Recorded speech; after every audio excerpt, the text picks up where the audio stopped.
दोस्तों अगर किसी को एलर्जी हो जाती है तो वो एंटी एलर्जिक दवाइयों को जो है उसको लंबे समय तक लेना पड़ता है या तो उसको ज़िंदगी भर लेना पड़ता है। और जब वो दवाइयों का असर ख़त्म हो जाता है तो या उस दवाइयों को बंद कर देता है तो उसको फिर से एलर्जी हो जाती है।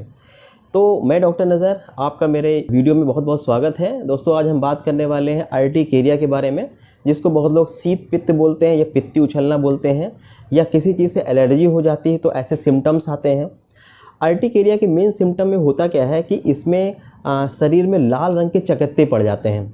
बहुत लोग इसको बोलते हैं कि इसमें ददोरे पड़ जाते हैं, या जैसे चींटी काटती है तो स्किन में थोड़ी सी स्वेलिंग आ जाती है, वैसा हो जाता है।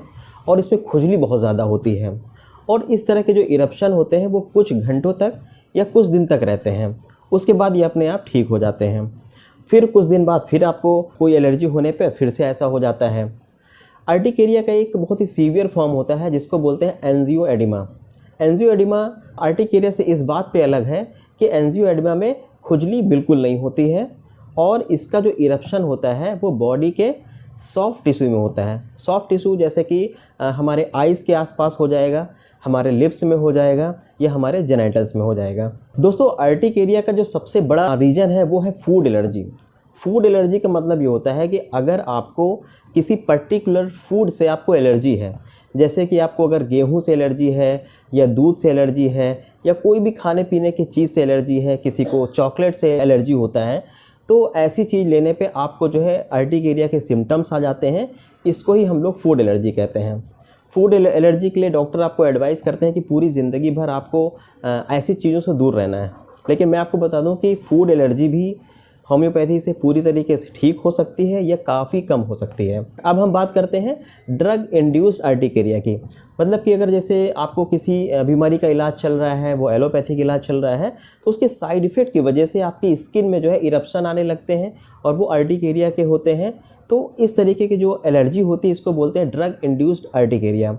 कभी कभी आपने देखा होगा कि वैक्सीन जब बच्चों को लगाई जाती है तो किसी किसी बच्चे में भी इस तरह के जो सिम्टम्स हैं या एलर्जी देखी जाती है। अब हम बात करते हैं ऑक्यूपेशनल अर्टिकेरिया की। ऑक्यूपेशनल का मतलब होता है कि सबका कोई ना कोई जॉब होता है, तो अगर किसी व्यक्ति का ऐसी जगह पे जॉब है या इस तरीके का जॉब है जिससे उसको एलर्जी है, जैसे कि कोई पेंट का काम करता है, या कोई केमिकल इंडस्ट्री में काम करता है, या कोई धूल में काम करता है, कोई पोल्यूशन वाले एरिया में काम करता है, और उसको उस चीज़ से एलर्जी हो, तो उसके अंदर जो है अर्टिकेरिया हो सकता है। तो दोस्तों ये छोटा सा टॉपिक था अर्टिकेरिया के बारे में, जिसमें मैंने सिम्टम्स के बारे में बात किया और अर्टिकेरिया कैसे कैसे किनको हो सकता है उसके बारे में मैंने बात किया। अगर हम इसके ट्रीटमेंट के बारे में बात करें तो एलोपैथी में तो आपको जो है एंटी एलर्जिक दवाइयाँ चलती हैं जो पूरे लंबे समय के लिए होती हैं या आपके पूरे ज़िंदगी के लिए होती हैं। लेकिन मैं आपको बता दूं कि होम्योपैथी से इस तरह की जो एलर्जी है पूरी तरीके से ठीक किया जा सकता है, और आप बिल्कुल ठीक हो जाते हैं और आपको कभी भी पूरी ज़िंदगी दवा नहीं खाना पड़ता है। तो अगर आपको एलर्जी हो गई है तो आप अपने पास के किसी अच्छे होम्योपैथिक डॉक्टर से मिलें।